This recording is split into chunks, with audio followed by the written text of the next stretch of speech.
सबसे पहले आपके साथ मैं श्रद्धा जी शुरुआत करना चाहती हूँ। पिछली बार इन 93 सीटों में आपका कांग्रेस पार्टी से फर्क सिर्फ 12 सीटों का था। इस बार प्रधानमंत्री खुद उतरकर पूरी ताकत झोंकते आए। यहां पर 21 सीटें अहमदाबाद की, रोड शो पर रोड शो यहां हो रहा है।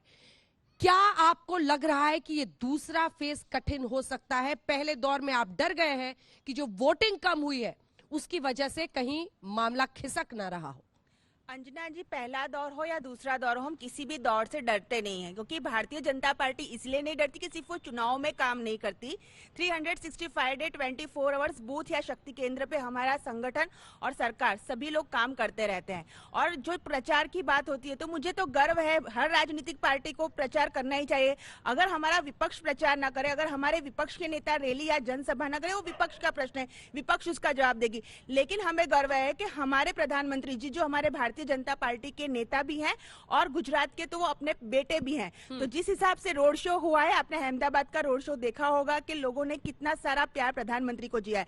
पंचमहाल में जो जनसभाएं हुई और भी जो जनसभाएं जो इस वक्त में मीडिया ने कवर कर ली है, तो आप उन सब में देख सकते हैं कि कैसे जन सैलाब अपना नरेंद्र मोदी माटे अपने बेटे के लिए वो लोग आ रहे हैं। तो इसके लिए प्रचार प्रसार करना, जनसभाएं करना, रैली करना, डोर टू डोर कैंपेन करना और डबल इंजन की सरकार के सारे सरकारी काम और अपनी विचारधारा को घर घर तक पहुंचा के रिपोर्ट कार्ड के हिसाब से वोट मांगना, ये हमारी पैटर्न है। चलिए अब आप जवाब दीजिए आलोक जी, क्योंकि आप 12 सीटें पीछे थे, लेकिन क्या इस बार वैसी हालत है? क्योंकि बीजेपी दावा कर रही है कि वो एक तरफा इस बार रिजल्ट्स आने वाले हैं। क्या जितनी ताकत पिछले नतीजों के बाद 20 का सिर्फ फासला था सर आपका बीजेपी से पिछली बार 2017 के चुनाव में, उतनी ताकत आप झोंक पा रहे हैं? और उनके पास है मोदी, वो इस्तेमाल करते हैं, वो रोड शो करा रहे हैं क्योंकि उन्हें पता है कि यहाँ पर वो कनेक्ट कर रहे हैं। आपके नेता कहाँ है? देखिए, मुझे लगता है अंजना जी, पिछली बार के चुनाव में और इस बार के में देखें तो वोट परसेंटेज में लगभग 6 वोट परसेंट का डिफरेंस था। फर्स्ट फेज का चुनाव आज से 3 दिन पहले हुआ। कांग्रेस पार्टी ने कंप्लीट एनालिसिस किया। फर्स्ट फेज में 89 सीट्स गई। हम जनता का, गुजरात के लोगों का, गुजरात के वोटर्स का सर झुकाकर धन्यवाद करते हैं कि जो हमारे इंटरनल जो असेसमेंट्स आ रहे हैं वो 61 प्लस के आ रहे हैं।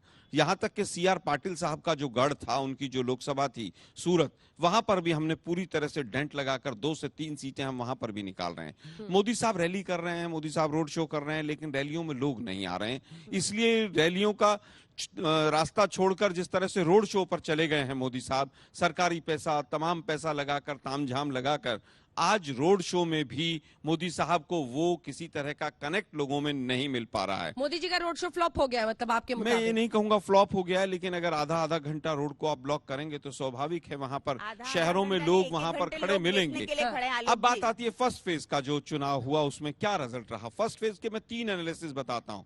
रूरल एरियाज और ट्राइबल एरियाज हम क्लीन स्वीप कर रहे हैं पूरी तरह से। शहरों में खासतौर पर सूरत और राजकोट, जहां पर हम पिछली बार कमजोर थे, वहां इस बार कम से कम दोनों शहरों को मिलाकर 5 सीटें हमारी बढ़ रही हैं। 89 सीटों पर वोटिंग हो चुकी है। पहले दौर में कितनी सीटें आ रही हैं बताइए? आप तो लिख के देने के लिए मशहूर हैं, लिख के 61 प्लस 61 आउट ऑफ 89 हमारा ये इंटरनल सर्वे है पूरी तरह से। आप देखिए, इस बार हमेशा बीजेपी कहती थी पहले मतदान फिर जलपान। इस बार पहले के 2-3 घंटे जो थे फर्स्ट फेज के 1 तारीख को जो गया है, उसमें पहले 3 घंटे में सबसे कम पोलिंग हुई है। कहते हैं RSS पहले पोलिंग निकालती है, पहले 2-3 घंटों में बीजेपी का वोटर सबसे पहले निकलता है। इस बार पहले के 3 घंटे में सबसे कम पोलिंग हुई है। दूसरी चीज मैं कहना चाहूंगा कि जितने बागी कांग्रेस से गए थे पहले फेज में, सबके सब हार रहे हैं। जनता ने उनको नकारा है, ये हमारी इंटरनल असेसमेंट है। और एक अंतिम बात कहना चाहूंगा सेंटेंस के, बीजेपी से जितने लोगों के टिकट कटे थे उन्होंने खुलकर हमारी मदद की। चलिए ठीक है, वारिस पठान साहब, आप यहाँ आए किस लिए?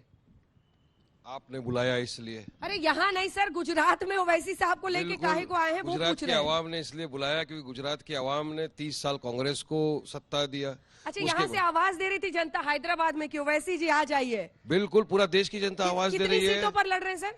14 पे थे, एक ने अपना जमीन बेच दिया, ये कांग्रेसियों ने खरीद लिया उसको भी। अब इनके लोगों को कोई खरीदता तो चिल्ला पुकार वोटिंग के बीच में ही खरीद लिया। अरे नॉमिनेशन भरा तभी उसको ले लिया। वो लोगों ने इतना डर गए कि नहीं ये खड़ा हो जाएगा तो हार जाएगी। अब उसने जो था उसने अपना जमीन बेच दिया और बस चला गया। तो 13 सीट पे लड़ रहे हैं। पहली मर्तबा लड़ रहे हैं मंजना जी चुनाव यहाँ पे, तो इनके पेटों में दर्द हो रहा है। अरे 27 साल तो भाजपा सरकार सत्ता में है, आपको मौका दिया पब्लिक ने, लेकिन अब हरा नहीं सके उनको।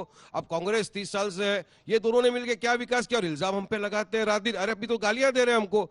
देखो, मैं कांग्रेसियों को बोलना चाहता हूं, आप गाली दो या वारिस पठानिया खड़ा मेरे को गोली मार दो, असद साहब को गोली मार दो, मगर हम हक की आवाज जब तक जिंदा है बयान करते रहेंगे, लड़ते रहेंगे, और हम ताकत रखते, सक्षम रखते भाजपा को हराने की। हमारा कसूर क्या है, चलिए बताइए अंजना जी। हम लोगों के पास जाकर सत्य बताते ये हमारा कसूर है। हम लोगों को बोलते कि बिल्किस बानो के बलात्कारियों को जेल के पीछे डालो, क्या ये हमारा कसूर है? हम बोलते हैं लोगों का पॉलिटिकल एम्पावरमेंट होना चाहिए, क्या ये हमारा कसूर है? हम CAA NRC पे बात करते हैं, क्या ये हमारा कसूर है? शरीयत पे मदाखलत, ट्रिपल तलाक आता है, हम उसके ऊपर बयान करते हैं, हमारी आवाज उठाते हैं। अरे मजलूमों पे, दलितों पे, बिछड़े हुए वर्ग पे मॉब लिंचिंग होता है, जुल्म होता है, हम उनकी तरफ से हमारी आवाज को बुलंद करते हैं, तो क्या ये हमारा कसूर है? अगर ये हमारा कसूर है तो आप मार दीजिए बाप को गोली, लेकिन हम जब तक रहेंगे लड़ते रहेंगे। आप पर साधा है, कांग्रेस के बारे में कहा, उसके बाद से कहा कि गालियां देते रहिए, गोली मार दीजिए, अरे ताल तमंची वाले आ रहे हैं अभी, जो लिफाफा लेने वाले हमारे बारे में गोली कौन चला रहा है? गोली वोली ले आए आप? ये लोग ही बोल रहे हैं। 2 दिन पहले इतना गालियां बक रहे हैं हमारे को, हम यहाँ लड़ने आए, तो वो भी कौन?